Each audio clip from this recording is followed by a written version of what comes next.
first to the shocking story on all the front pages today. Yesterday, two 12-year-old boys became Britain's youngest convicted murderers since the killing of James Bulger in 1993. The boys killed 19-year-old Shawn Seesahai in an unprovoked attack using a 16-inch machete. Shawn's parents had this to say. A 12-year kid's not supposed to be running around in the night. 12-year kid's supposed to be home, doing their schoolwork. This world is a different world. Kids are dangerous now. And if we don't pay attention to our kids, it will happen every day.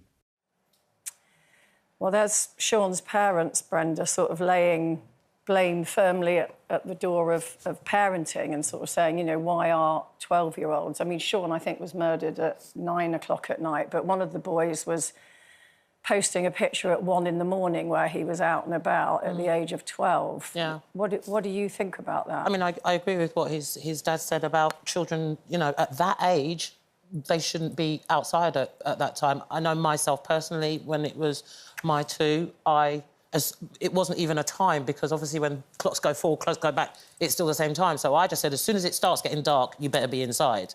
And, you know, that was adhered to, and that was just my rules. But I think the benefits that that I had, and probably a lot of us, was I put the blame at the community centres and youth centres closing down. I think that I've seen a huge change in young people, you know, not being able to find somewhere to go. And just speaking to other young people, they're saying that when they haven't got somewhere to go after school, if their parents are working or they can't get inside for whatever reason, there is nowhere for them to go. So, you know, there's a good saying that my family had, the devil always finds work for idle hands to do. And this is, unfortunately, where a lot of the youths are going, which is just...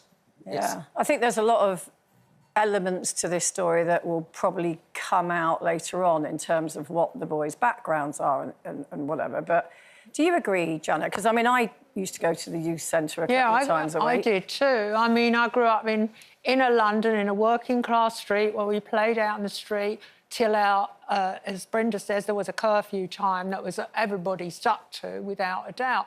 And then 2 nights a week we went to the youth club, and then there were other nights I went to Brownies, then Guides, and there were loads of clubs after school.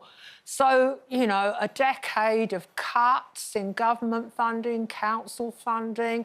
Sport is no longer as important in the school curriculum as it was. So, you know, kids aren't letting energy off at sport during sports lessons, and playing fields have closed and been sold off. I mean, it's a whole catalogue of things. And against all of that, you've got the easy access to extremely violent imagery through video games and all the stuff on their phones. Yes, I noticed the story said that after the killing, they went back home and watched video games. And I'd imagine that's probably going to be, you know... I do look at some of these video games sometimes, and I think they you become so desensitised to the violence that you're seeing on the screen. And one of the perpetrators posted a picture of himself with a machete after at 1 o'clock in the morning. Yes, it's shocking, First of all, where did they get the machete from? Secondly, where were the parents when their two 12-year-olds were out roaming the streets with a machete at 1 o'clock in the morning? Yeah. Well, they bought the machete from a friend of a friend for 40 quid, but, I mean, it's scary. But, I mean, what about you, Linda? Well, that's the same age as my granddaughter. My granddaughter's 12 years of age. She's not allowed to go anywhere, you know. She can meet her friends and walk up the market after school, but she has to be back early. I mean, they're 12-year-old boys, and what are the parents doing, letting them out at that time of night? I just can't Well, as I say, we don't know their family circumstances at the moment. Yeah. We don't even know if there are parents involved, you know, but I'm sure that will come out at some point. Yeah. But, I mean, that's the other issue here, because a lot of people are asking that they be named. And, of course, James Bulger's killers were named, and there was a bit of an outroar about that at the time. And... you know, I'm sort of a bit uncomfortable about this. I think I err on the side of what is the point of naming them. But just in this conversation that we're having, I'm thinking if we did name them, then we might learn more about the circumstances in which they are being brought up. and about their lives in a way of learning a lesson as to how maybe to stop this kind of thing happening again. Yeah. Do you think they should be named, Brenda? I do think they should be named. I never can understand, you know, what the difference is between an adult that commits murder and a child that commits murder or a young person that commits murder. It's, for me, the intent was there. You bought the machete in the first place, let alone taking it outside, let alone to use it. That's full intent. That's going out with intent to harm somebody, whether it was this unfortunate young man or somebody else.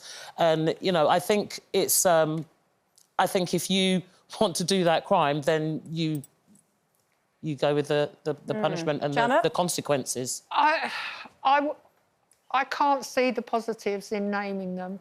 I could only see that by naming them, it might appear to some people, especially when they get, you know, their after sentencing, they will become kind of some sick kind of celebrities that will have actually got a name attached to them and linking them to this terrible, terrible crime. Linda? I'm not comfortable with it. But I think what happens as well is, like, because my son was out with Ben Kinsella when he got killed, is that sometimes the perpetrators' families get looked after more than the families of the person that's actually lost the child, because that's what happened in the Ben Kinsella case. You mean in sort of protecting their identity, moving them out of the area? Yeah. And then the other family, Ben's family, had to stay in the area where the boys were all from as well, so... But, yeah, I don't know what the answer is. I mean, the Ben Kinsella Trust have got an exhibition that they take to secondary schools now to show young people the dangers of carrying a knife. I mean, if you leave the house with a knife, chances are, if you have an argument, you'll pull the knife out. And the stop and search needs to... We have an audience. Let's use you. Raise your hand if you think the children should be named. Oh, I'd say that's almost a 50-50. Yeah. We asked you at home, actually. We did a poll of our viewers and said if you think they should be named, and 90% of you said that you think that they should. So, yeah.